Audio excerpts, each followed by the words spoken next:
Hi friends, ഇന്നത്തെ വീഡിയോയിൽ ഞാൻ കാണിക്കുന്നത് ഓവനില്ലാതെ നല്ല ടേസ്റ്റി ആയിട്ട് എഗ് പഫ്സ് വീട്ടിൽ എങ്ങനെയാണ് തയ്യാറാക്കുക എന്നുള്ളതാണ്.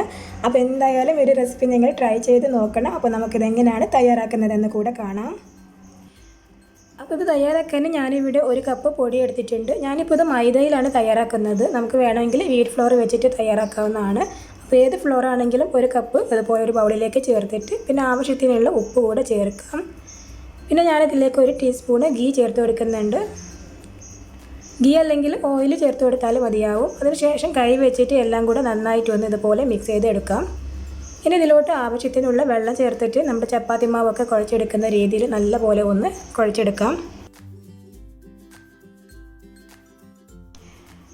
ഇപ്പോൾ ഞാൻ പൊടിയൊക്കെ നന്നായിട്ട് കുഴച്ചെടുത്തിട്ടുണ്ട്. നെക്സ്റ്റ് നമുക്കിതൊന്ന് കട്ട് ചെയ്തെടുക്കാം. അപ്പോൾ ഈക്വലായിട്ട് വേണം കട്ട് ചെയ്തെടുക്കാൻ. ഞാനിപ്പോൾ ഒരു 4 പോർഷനായിട്ടാണ് ഇവിടെ കട്ട് ചെയ്തെടുക്കുന്നത്.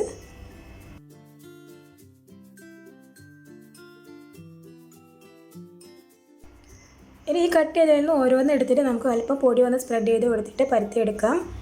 പരത്തിയെടുക്കുന്ന സമയത്ത് അല്പം തിക്കായിട്ട് തന്നെ വേണം ഇത് പരത്തിയെടുക്കാൻ.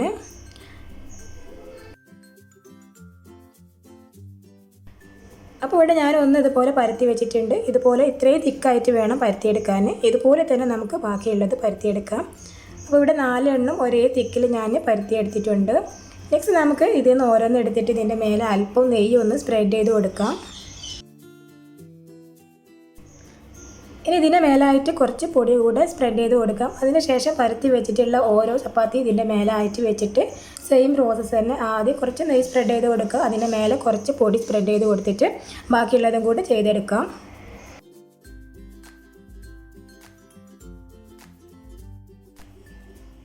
അപ്പോൾ ബാക്കിയുള്ളതൊക്കെ ഞാനിതുപോലെ തന്നെ ആക്കിയെടുത്തിട്ടുണ്ട്. ഇനി നമുക്കിതൊന്ന് പരത്തിയെടുക്കാണ് വേണ്ടത്. അപ്പോൾ എല്ലാ സൈഡ്സും ഒരേ കട്ടിയിലാവുന്ന വിധത്തിൽ വേണം ഇത് പരത്തിയെടുക്കാൻ. അപ്പോൾ കഴിയുന്നത്ര വലുപ്പത്തിൽ തന്നെ പരത്തിയെടുക്കുക. അതുപോലെ തന്നെ ഒന്ന് സ്ക്വയറിൽ പരത്തിയെടുക്കുകയാണെങ്കിൽ കുറച്ചുകൂടെ നല്ലതായിരിക്കും. ഇപ്പോൾ ഞാനിതിവിടെ പരത്തിയെടുത്തിട്ടുണ്ട്. ഇനി നമുക്കൊരു നൈഫ് വെച്ചിട്ട് ഇതിൻ്റെ 4 സൈഡ്സും ഒന്ന് കട്ട് ചെയ്തിട്ട് ലെവൽ ചെയ്ത് കൊടുക്കാം.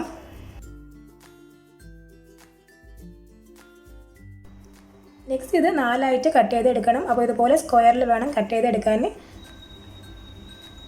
അപ്പോൾ ഇങ്ങനെ സ്ക്വയറിൽ കട്ട് ചെയ്തെടുത്ത് കഴിഞ്ഞാൽ നമുക്ക് കാണാം ഇത്രയും കട്ടിയിലാണ് നമ്മളിത് പരത്തിയെടുത്തിട്ടുള്ളത്. ഇതുപോലെ ലെയറായിട്ടാണ് ഇതിരിക്കുന്നത്. അപ്പോൾ ഈ ഒരു രീതിയിൽ വേണം ഇത് പരത്തിയെടുക്കാൻ. നെക്സ്റ്റ് ഇതിലേക്കുള്ള ഒരു ഫില്ലിങ് റെഡിയാക്കി എടുക്കാം.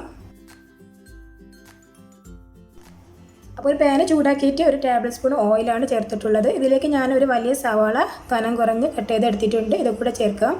നെക്സ്റ്റ് 2 പച്ചമുളകും 1 ടീസ്പൂണ് ഇഞ്ചിയുമാണ് ചേർത്ത് കൊടുത്തിട്ടുള്ളത്. ഇഞ്ചിയും പച്ചമുളകൊക്കെ ചെറുതായിട്ട് കട്ട് ചെയ്തിട്ട് വേണം ചേർത്ത് കൊടുക്കാൻ. അപ്പോൾ സവാളയുടെ കളർ ഒന്ന് ചേഞ്ച് ആയിട്ട് വരുന്നവരെ നമുക്കിത് ഇളക്കി കൊടുക്കാം.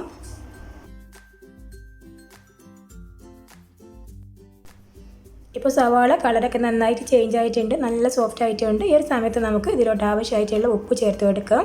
പിന്നെ ഇതിൻ്റെ കൂടെ ഞാൻ 1 ടീസ്പൂൺ മുളക് പൊടി എടുത്തിട്ടുണ്ട്, 1 ടീസ്പൂൺ മല്ലിപ്പൊടി എടുത്തിട്ടുണ്ട്, പിന്നെ 1/4 ടീസ്പൂൺ വീതം മഞ്ഞൾപ്പൊടിയും ഗരം മസാല കൂടെയാണ് എടുത്തിട്ടുള്ളത്. ഇത് കൂടെ ചേർത്തിട്ട് നന്നായിട്ടൊന്ന് ഇളക്കി കൊടുക്കാം. അപ്പോൾ പൊടിയെല്ലാം ചേർത്തിട്ട് നന്നായിട്ട് ഇളക്കി കൊടുക്കാം. പൊടിയുടെ പച്ച സ്മെല്ലൊക്കെ മാറിക്കഴിഞ്ഞാൽ പിന്നെ നമുക്ക് ഇതിലോട്ട് കുറച്ച് മല്ലിയില കട്ട് ചെയ്തതാണ് ചേർത്ത് കൊടുക്കേണ്ടത്. അപ്പോൾ ഇത് കൂടി ചേർത്തിട്ട് പിന്നെ നന്നായിട്ട് ഒന്നുകൂടെ ഒന്ന് ഇളക്കിയിട്ട് ഫ്ലെയിം അങ്ങ് ഓഫാക്കിയേക്കാം. ഇനി ഈ മസാല നമ്മൾ കട്ട് ചെയ്ത് വെച്ചിട്ടുള്ള ഇതിൻ്റെ സെൻറ്ററിലേക്കായിട്ട് വെക്കുകയാണ് ചെയ്യുന്നത്. ഇതുപോലെ തന്നെ ബാക്കിയുള്ള 3 എണ്ണത്തിലും നമുക്ക് സെൻറ്ററിലേക്കായിട്ട് തന്നെ ഈ ഒരു ഒനിയൻ്റെ മസാല വെച്ച് കൊടുക്കാം.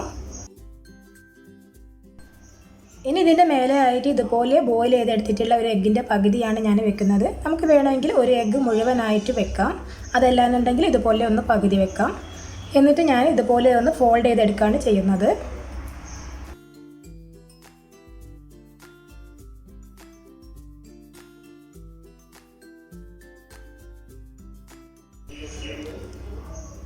അപ്പോൾ ഇതുപോലെ ഫോൾഡ് ചെയ്ത് കഴിഞ്ഞിട്ട് പിന്നെ ഈ ഒരു സൈഡ്സൊക്കെ ഒന്ന് ജസ്റ്റ് പ്രസ് ചെയ്ത് കൊടുക്കുകയാണ് വേണ്ടത്.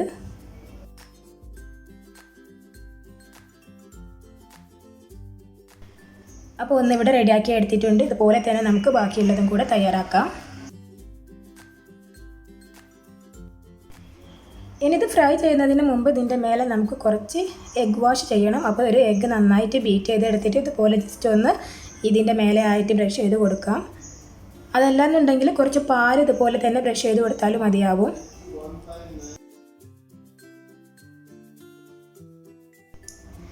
ഇനി നമ്മളിത് ഫ്രൈ ചെയ്തെടുക്കുന്നത് കുക്കറിലാണ്. അപ്പോൾ കുക്കറിൽ ഞാൻ കുറച്ച് ഓയിൽ ചൂടാക്കിയിട്ടുണ്ട്. വളരെ കുറച്ച് ഓയിൽ മാത്രമേ നമ്മൾ ചൂടാക്കിയെടുക്കാവൂ. അതിനുശേഷം നമുക്കിത് ഇതിലേക്ക് ഇറക്കി വെച്ചിട്ട് കുക്കർ കവർ ചെയ്തിട്ട് 4 മിനിറ്റ് ലോ ഫ്ലെയിമിൽ വെച്ചിട്ട് കുക്ക് ചെയ്യാം. അപ്പോൾ 4 മിനിറ്റ് കഴിഞ്ഞിട്ട് തുറന്ന് നോക്കിയിട്ട് ഇതൊക്കെ ഒന്ന് മറിച്ചിട്ട് കൊടുത്തിട്ട് വീണ്ടും ഒരു 4 മിനിറ്റ് ലോ ഫ്ലെയിമിൽ വെച്ചിട്ട് നമ്മൾ കുക്ക് ചെയ്യുകയാണ് ചെയ്യുന്നത്. വീണ്ടും ഒരു 4 മിനിറ്റ് കഴിഞ്ഞു. ഫ്ലെയിം ഓഫ് ആക്കിയിട്ട് നമുക്ക് കുക്കറിൽ എക്സ്ട്രാ വരുന്ന പ്രഷറൊക്കെ റിലീസ് ചെയ്തിട്ട് ഇത് ഓപ്പൺ ആക്കാം. അപ്പോൾ നമ്മുടെ ടേസ്റ്റി ആയിട്ടുള്ള എഗ് പഫ്സ് ഇവിടെ റെഡി ആയിട്ടുണ്ട്. വളരെ സിമ്പിളായിട്ട് നമുക്ക് ടേസ്റ്റി ആയിട്ട് തയ്യാറാക്കാൻ പറ്റിയിട്ടുള്ള ഒരു പഫ്സിൻ്റെ റെസിപ്പിയാണ്. അപ്പോൾ എല്ലാവരും ഒന്ന് ട്രൈ ചെയ്ത് നോക്കണം. അതുപോലെ തന്നെ നമ്മുടെ വീഡിയോ ലൈക്ക് ചെയ്യാനും കമൻറ്റ് ചെയ്യാനും ചാനൽ നിങ്ങൾ സബ്സ്ക്രൈബ് ചെയ്തിട്ടില്ലെങ്കിൽ സബ്സ്ക്രൈബ് ചെയ്യാനും മറക്കരുത്. Thank you.